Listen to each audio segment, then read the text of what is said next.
ఒక్కసారి నమస్కారం చేస్తే చాలు ఆవిడ జ్ఞాపకం ఉంచుకుంటుంది.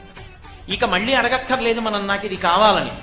ఆవిడే దాన్ని గుర్తు పెట్టుకుని మళ్ళీ మళ్ళీ ఇచ్చే లక్షణం ఉన్నటువంటి అమ్మవారు కనుక ఆవిడికి మరిడమ్మ తల్లి అని పేరు.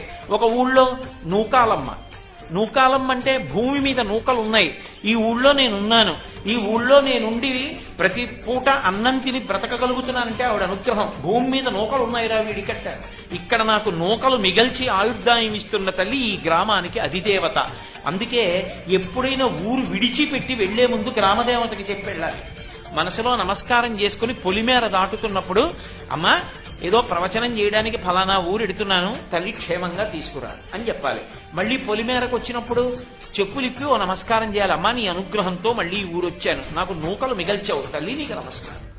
ఏడాదికోసారి అన్ని కుటుంబాలు కలిపి అమ్మవారికి నైవేద్యాలు పెట్టామని చెప్పి అమ్మవారికి నైవేద్యం